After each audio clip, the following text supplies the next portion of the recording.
চলতি বছরের শেষের দিকে মাঠে গড়াতে যাচ্ছে বিপিএল 2025। নানান জল্পনা কল্পনার পর অবশেষে প্রকাশ পেল এবারের বিপিএলের 60টি দল ও 60টি দলের নাম। এতদিন শুধু অফিসিয়াল ঘোষণার বাকি ছিল, তবে গতকাল বোর্ড মিটিংয়ের পর সাংবাদিকদের প্রেস কনফারেন্সে বিসিবি সভাপতি ফারুক আহমেদ খোলাসা করেছেন যে পুরনো 4টি দল থাকবে এবং নতুন 3টি দল নতুন নামে নতুন মালিকানায় অংশগ্রহণ করবে। তো চলুন এক নজরে দেখে নেওয়া যাক এবারের বিপিএল এর 60টি দলের নাম। 1. ঢাকা। নিউটেক্স গ্রুপের অধীনে ঢাকার নাম ছিল দুর্দান্ত ঢাকা, তবে তারা এবার তাদের মালিকানা সত্তা বিক্রি করে দেয় রিমা খাল্লেন নামে একটি যৌথ মালিকানার কোম্পানির কাছে। সাকিব খান সরাসরি যুক্ত থাকায় তার পার্সোনালিটিকে কেন্দ্র করে ঢাকার নতুন নাম হয়েছে ঢাকা নওয়াব। 2. চট্টগ্রাম।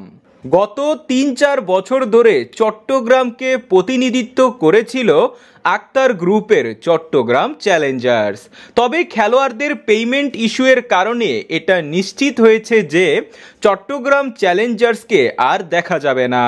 তাদের বদলে এসকিউ স্পোর্টসের মালিক সামির কাদের চৌধুরীর চট্টগ্রাম কিংস কামব্যাক করেছে, যারা 2012-13 মৌসুমে খেলেছিল।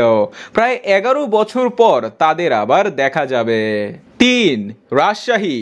সরকার পতনের পর কুমিল্লা ভিক্টোরিয়াসের মালিক নাফিসা কামাল বিসিবি এর সাথে যোগাযোগ না রাখায় তারা এবারের বিপিএলে অংশগ্রহণ করছে না, এটি শতভাগ নিশ্চিত। তাদের জায়গায় প্রায় 4 বছর পর অফিসিয়ালি এসেছে রাজশাহী। রাজ কমিউনিটি ভ্যালেন্টাইন গ্রুপের অধীনে দুর্বার রাজশাহী নামে তারা এবার বিপিএলে অংশগ্রহণ করবে। 4. ফরচুন বরিশাল।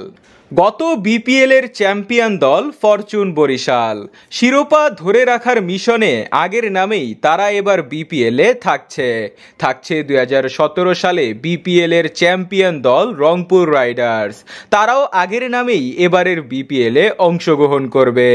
মাইন্ডট্রি লিমিটেডের অধীনে সেম নামেই খুলনা টাইগার্সও অংশগ্রহণ নিশ্চিত করেছে। 2023 সালে বিপিএল এর ফাইনালিস্ট দল সিলেট স্ট্রাইকার্স, তারাও এবারের বিপিএল এ থাকছে, তাদের নামও পরিবর্তন হচ্ছে না, তবে ঢাকা নওয়াবের নাম পরিবর্তন হতে পারে। এটাও জানা গিয়েছে যে কুমিল্লা ও নোয়াখালী নামে 2টি দল আবেদন করেছিল অংশগ্রহণের জন্য, তবে 7 দলের লিমিট থাকায় তা আর অ্যাপ্রুভ করা হয়নি।